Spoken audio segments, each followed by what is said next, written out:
Just from that outside look. Oh, what's up, Austin? Sorry. No worries. Thank you, It Jared. felt like just us watching that maybe there was, I don't know, more options at your disposal. If the playbook was a little bit more open than week 1 to week 2.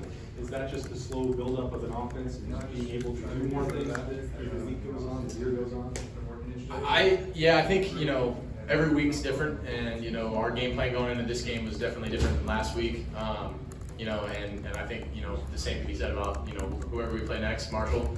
I don't think necessarily that we did anything different or anything new or tried to open anything up. I think we still had probably just as much in the first game.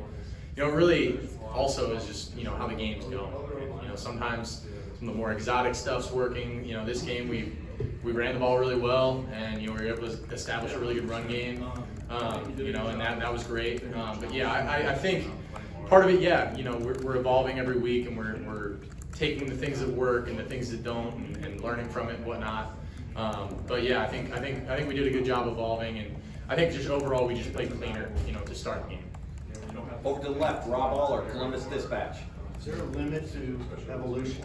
How good this offense can be? I mean, I'm not sure there is, but I'm sure you'll find something.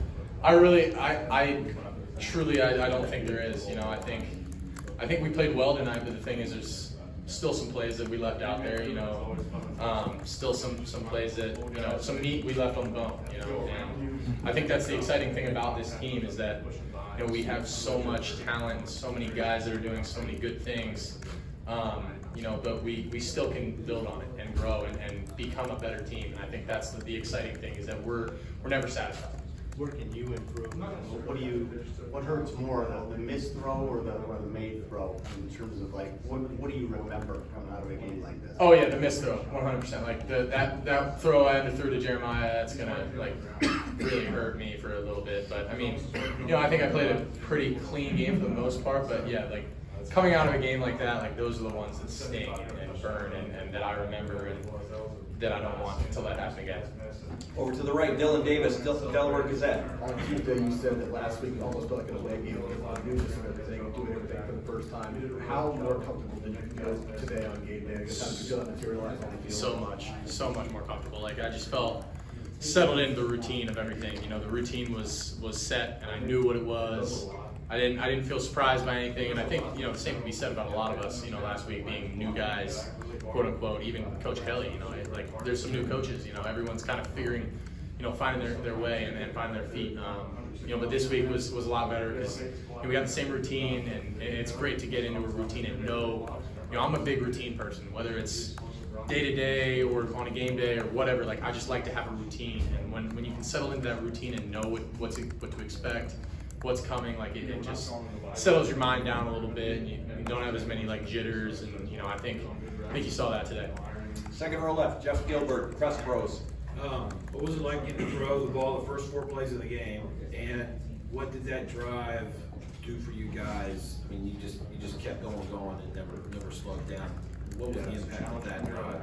I think it was good. I like to get early completions and easy completions, and I think we did a good job of getting me a couple of just easy completions, and just letting the guys, just facilitate and getting the ball in my hand. I think the first one I probably could have just gave to Trey and let him run, but it's all good, and I think we started off really fast. Got some good plays, and we're able to move the ball down the field well. Over to the right, Stephen Means, Cleveland.com. Well, I don't know how many completions you've ever had to start a game off like that, but you hit your first 10 as a quarterback. When you get into a rhythm like that early, how are you feeling out there? You in it? Oh yeah. You feel like you can kind of not hit anything at this point? You feel like you're in the zone, especially when you get a couple of easy completions early. It just it settles you down, and you just feel like you're settled in. It doesn't feel like you're guessing or anything. It just, for me, I just get into a rhythm, and once I make a couple throws, a couple completions, it just everything kind of matriculates and just, it feels good.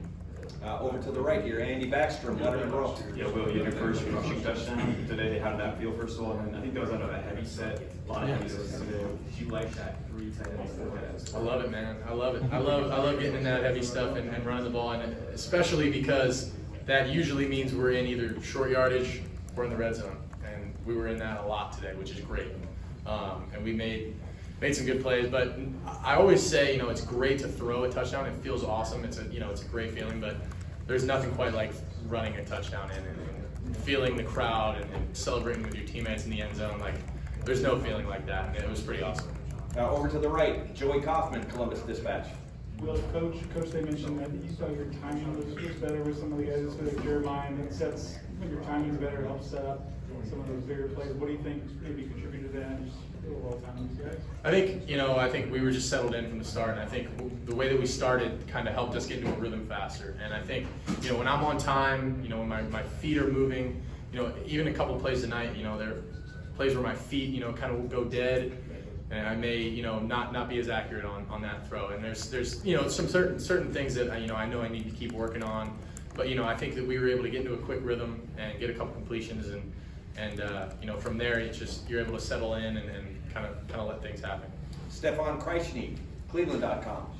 What's it kind of like from your perspective having, you know, two running backs like Travion and Quinshon, and kind of take us through what their relationship is like, kind of from your eyes? Yeah, it's pretty cool, man. It's you know, sometimes it's funny. I don't even know which one of them's out there on the field until I like look to my right. I'm like, oh shoot, Q's out here. Oh, it's Trey. You know, like whoever. They're so interchangeable. It's unbelievable. Like, and the coolest thing about those two is that there's zero like ego, anything. Like those two are like probably each other. Like they're very tight, and I know that they get along super well. Like those two like just kind of embody what this culture is about, you know, and how they work together. They don't care who gets all the, you know, the rushes or who scores a touchdown or who, you know, obviously tonight they both did a great job. And our O-line, O-line played outstanding today. I thought they stepped up and really played well and moved those guys off the line. But it's cool, man. When you got two running backs like that, they're pretty interchangeable and have a really good relationship. And are as talented as those two are. I mean, they're both freaks. Like, it's pretty fun.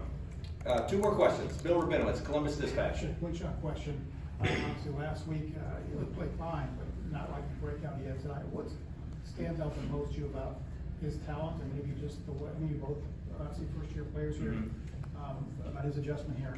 Yeah, I think, you know, me and Q, we same could be said about Seth and Will Kazmarek, and you know, Caleb came in a little later, but that was kind of the group that I came in with. You know, it was Q, it was Will Kazmarek, it was Seth. You know, those were kind of the guys that were initially there when we first got there. So we definitely bonded pretty quickly, and the two of us, you know, I think we get along really well. I love Q. He's my guy, man. And I think he settled in too this week. You know, he finally kind of was like, all right, you know, I'm comfortable, and did his thing, you know. And I think you guys saw some of the elusiveness that he has and the ability to break tackles. I think the thing that makes him and Trey both so dangerous is that they're not only fast and quick, but they're strong, man. And they're gonna not run over guys. They're gonna, you know, run around them, run through them. Like they both are super like multifaceted, and I think you were able to see that tonight. They both had a very good game. And final questions, Tim May, Letterman Row. Yeah, following up a little bit on the with Quinshon, when he plants his foot and goes, I mean, what's it like to watch that at field level? If you follow my drift, I mean, yeah, it's fun. Yeah. It's like watching a highlight tape, like on the field. It's pretty cool. Like, you know, when I saw Jeremiah catch that ball and the safety fell down, I was like, he's gone. That's a touchdown. Like, yeah, there's no question. Yeah. And then, you know, when Q goes out there on that speed option, that should have been a touchdown, but I'm not gonna talk about that. But yeah. You know, on that one, like, he puts his foot in the ground, and I mean, he, like, there's no doubt in my mind those guys are gonna score. You know, like the guys like that, man, they just find a way to score. And Q is so much like that. You know, he's just you know, he's gonna go out there and make some special plays. And one of the quick, the deep one to Jeremiah, and then the one to Jelani. You know what I mean? Was that just a matter of trying to be too fine? You know, from your vantage point? Yeah, or? I think, you know, You know what I'm saying? trying to place it. Yeah, just not just letting it rip. You know, I think sometimes that can be my problem a little bit if I'm just trying to be too perfect, and especially on deep balls. You know, if I just let it. I think the one to Jelani, I think I was trying to layer the ball and put it over top and not get it over the linebackers, but I just got to know that, you know, the linebackers are up, and I can just put it on them. But, you know, I think overall, you know, we played a good game. You know, I'm very satisfied with how it went, but, you know, I think the overwhelming message is that there was still meat on the bone, and that, you know, we we feel good about it, but you know, there's still so much to improve on, and I'm excited to get into the film and look at what we did well, but most importantly, what we didn't do well and what we can improve on. Will, thank you very much. Thank you all. Go Bucks. That's a hell of a bone, man.